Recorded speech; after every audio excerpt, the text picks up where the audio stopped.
I was reading this month's Fine Woodworking, and they were talking about chemical aging of wood. And since I hadn't done that on guitar billets and for what I'm working on, I always want to figure out a different way to age those Jack Daniels guitars. They have potash and lye are two different ways of doing that.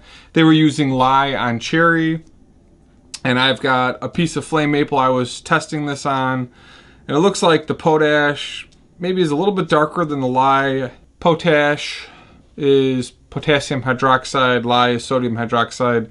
They say this is a little bit more expensive in bulk, but it looks pretty good. I actually like it. The one cool thing about chemical stains is they penetrate a lot deeper. When you take a dye and you apply it onto a wood, it only can soak in so far. If you've got a water-based stain, it only goes so far. Potassium hydroxide and lye really dive deeper into the pores. It soaks in, changes that chemical compound of the wood a little bit. And I've played around and sanded some of this back on some of my other test pieces, and you still have that dark, sort of weathered look.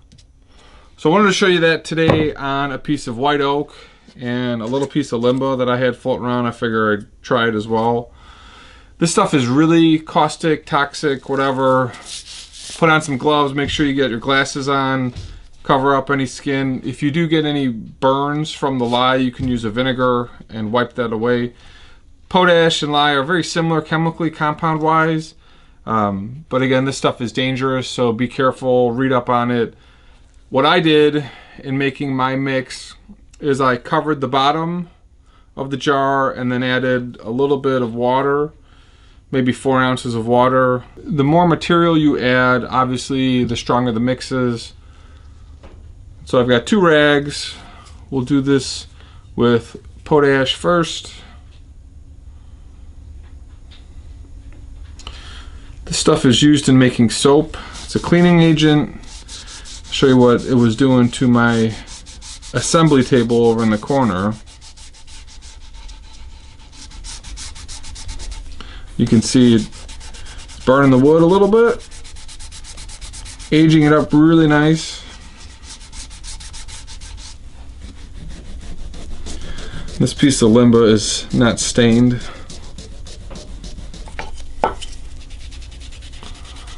Or it's not sanded. But that's really neat. The black Limba sort of lights on fire. Gets really dark. You can see that white oak really colors up nicely with the potash. Is sort of melting the wood slightly. See, it's pulling out a little bit of something. So that's the potash. Let's go with the lye.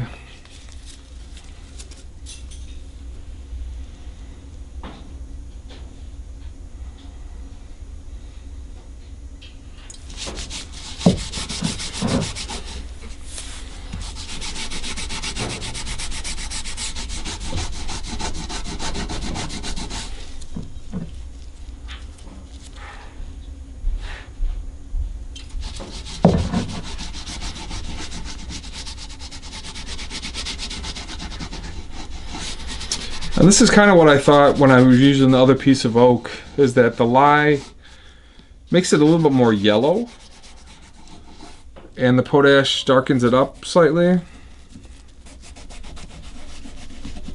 You can even see that on the Limba here.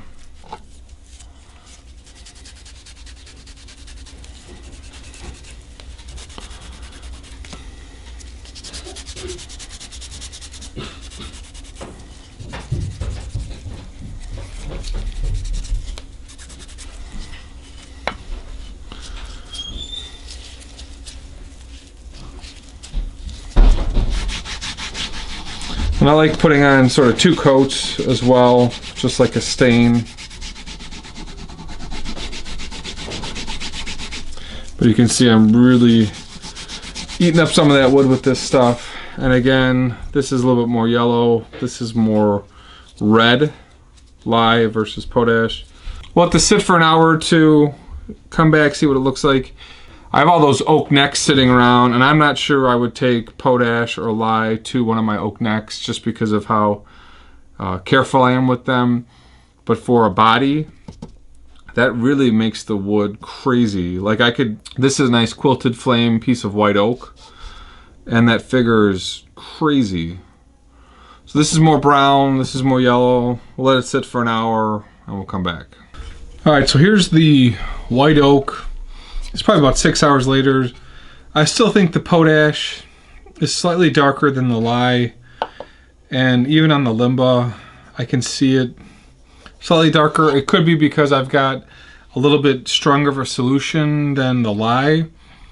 But I'm gonna keep playing around with this stuff. Wanted to show you some of the experimentation that I'm doing in my building. So thanks for watching, guys. We'll see you in the next video. Wiki, wiki, wiki. All right.